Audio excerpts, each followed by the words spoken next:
Jeshi la Uingereza linadai halina taarifa juu ya kupelekwa nchini Ukraine kwa ajili ya kuwa walinda amani. Jeshi hilo la nchini Uingereza limesema kwamba mipango ya Waziri Mkuu Keir Starmer ya kutuma walinda amani wa kile kinachoitwa muungano walio tayari kwenda nchini Ukraine ni kama maigizo.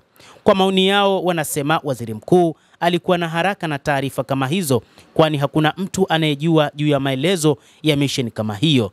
Telegraph imeripoti ikinukuu vyanzo vya juu vya jeshi. Msemaji wa Keir Starmer alisema kuwa zaidi ya nchi 30 zinatarajiwa kujiunga na kile kinachoitwa muungano wa walio tayari, kundi la nchi ambazo tayari zipo kwa ajili ya kupeleka askari wa kulinda amani nchini Ukraine na kuipatia Kiev dhamana ya usalama. Hakuna dhana iliyobainishwa ya hali ya mwisho ya kijeshi au ya kupanga mikakati ya kijeshi. Yote ni ukumbi wa michezo ya kisiasa, chanzo kimoja kikuu cha jeshi la Uingereza kiliambia kupitia vyombo vya habari. Starmer alitangulia na mazungumzo ya kwenda kulinda amani kabla ya jeshi kutojua ni nini ambacho kinaendelea, na alikuwa akizungumza juu ya masuala hayo na baadhi ya mataifa kama vile Ufaransa, huku akisema kwamba mataifa mawili kwa maana Ufaransa pamoja na Uingereza wapo tayari kupeleka wanajeshi zaidi ya 30,000. Ndio maana tulikuwa tunasikia kidogo kulihusu sasa, na zaidi kuhusu ndege na meli ambazo ni rahisi kufanya na hazihitaji kuegeshwa nchini Ukraine. Taarifa zinadaiwa kwamba nchini Uingereza wanajeshi wengi wameondoka jeshini kutokana na mishahara midogo, lakini pia kutokana na hali ya maisha ilivyo, lakini pia kutokana na matishio yanayoelezwa na wanasiasa juu ya Urusi. Moja ya vyanzo vilizungumza kuwa sio Urusi wala Marekani inayounga mkono wazo la muungano unaoongozwa na Uingereza, na kuonya kwamba mazungumzo juu yake ni ngumu na ukweli kwamba hakuna anayejua misheni hii ni nini na haiwezi hata kujilinda. Dhamira ni nini? Uhalali wake ni upi? Sheria za hili ni zipi? Inaamrishwaje?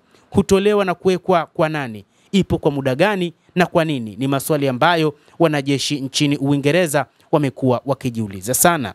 Idara ya ujasusi wa mambo ya nje ya Urusi ilisema mwaka uliopita kwamba nchi za magharibi zitapeleka kikosi kinachojulikana kama kikosi cha kulinda amani cha takribani watu 100,000 nchini Ukraine ili kurejesha uwezekano wa mapigano wa Ukraine.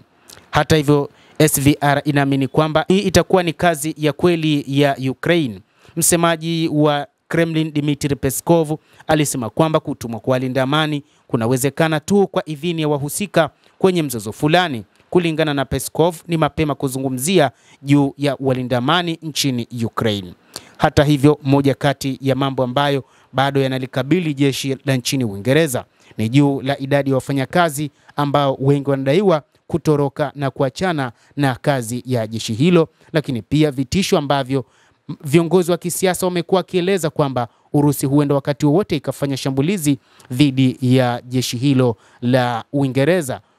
Ni moja kati ya changamoto ambazo vimewafanya baadhi ya wanajeshi kuondoka na kuacha kazi ya jeshi la nchini Uingereza.